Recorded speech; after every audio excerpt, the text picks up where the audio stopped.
Alright guys, welcome back to our study of the events leading up to the Civil War.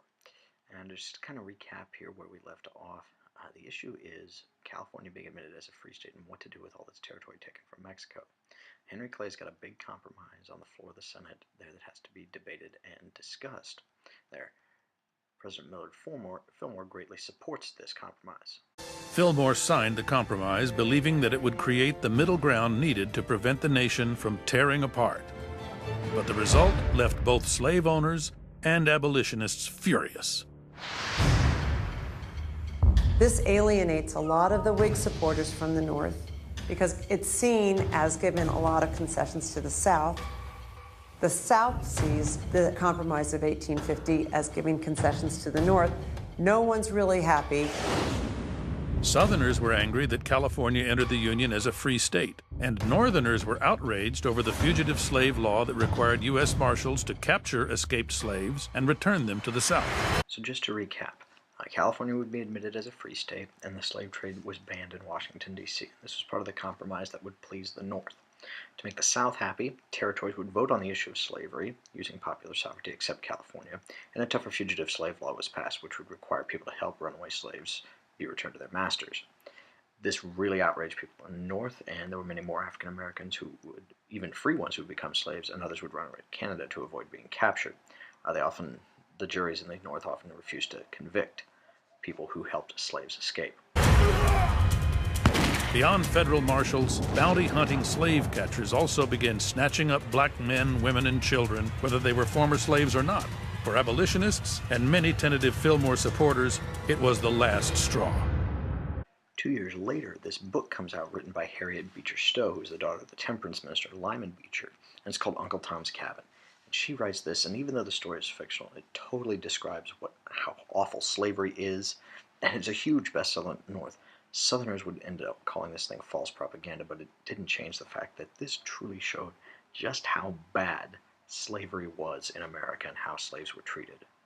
So 2 years following the publication of Uncle Tom's Cabin, there's this question of what to do about Kansas and Nebraska territories, which were now splitting up and approaching statehood.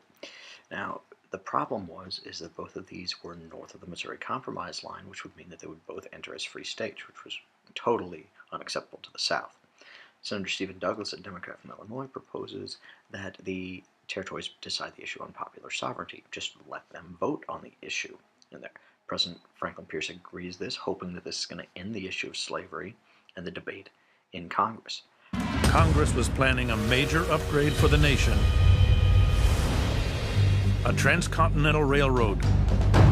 What happens, though, that really destroys Pierce's administration and puts the country closer to the Civil War is the Transcontinental Railroad. Where would it start and where would it end on the Pacific coast? The decision on which route the railroad would take across the country would become divided along pro- and anti-slavery lines. Senator Stephen Douglas, who chaired the Territories Committee, was a senator from Illinois, and he wanted the railroad to go from Chicago out to San Francisco. Southerners wanted the railroad to go from Atlanta out to Los Angeles. A northern route would run through the territories of Nebraska and Kansas. Southern leaders agreed to the route only in exchange for an agreement that the presence of slavery would be determined by settlers in the areas and not by the government. And he sells this idea to Pierce, but the only way it can work is he has to get Southern support to get rid of the Missouri line, the southern border of Missouri, making the division between slave territory and free territory. And so by eliminating the Missouri line, how do you determine what's going to be a free state and what's going to be a slave state? That, in the common understanding of the cause of the Civil War, was a pivotal moment because it reopened the entire question, which people thought had been settled, of whether slavery would expand into the West. President Pierce could have stopped all that, and he didn't.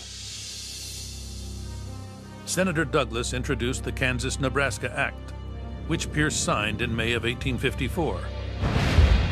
It was a decision that would doom his presidency.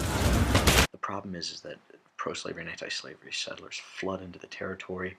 There's just votes they're casting elections that are not legal. And then you have guys like John Brown. Now this guy is just absolutely nuts, certifiably insane there. And he goes and he leads men to go hack pro-slavery settlers to death with swords on the Pottawatomie Creek. And he did this believing that he was on a mission from God to end slavery. We're on a mission from God.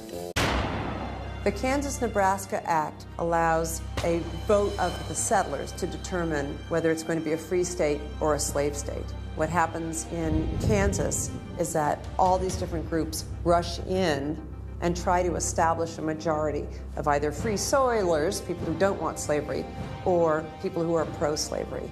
And it ignites almost a civil war within the state.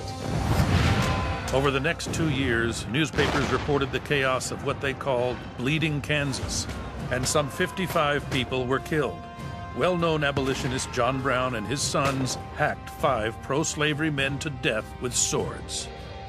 Pierce stood by as Kansas became a hotbed of terror and tragedy over this question of whether Kansas would become a free or a slave state. His acceptance of the Kansas-Nebraska Act was a disaster beyond almost any kind of proportions. The intensity of the feelings and violence were shocking. President Pierce did nothing, stating that the problems in Kansas were beyond the sphere of the action of the executive. Pierce was probably the single most hated president in his own lifetime up to that time. Not only was he hated in the North for being a complete sellout to the Southern interests, but he was held in contempt by the South for not supporting them enough.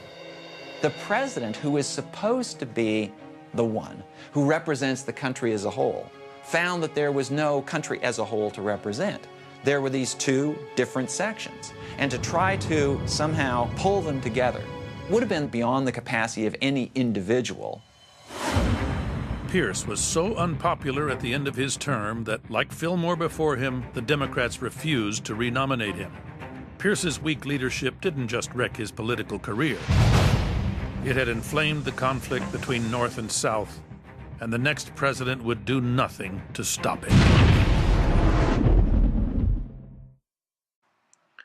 The violence spreads over into the Senate, where Charles Sumner gives this speech called The Crime Against Kansas, where he ends up insulting several Southerners there, and Preston Brooks responds by nearly beating him to death with a cane on the floor of Congress. Congressmen start carrying guns and knives, and it's just an absolute outbreak of violence across the country over this issue of slavery that we can't compromise on anymore. Thanks, guys, for paying attention. Hopefully we took good notes, and we'll see you tomorrow.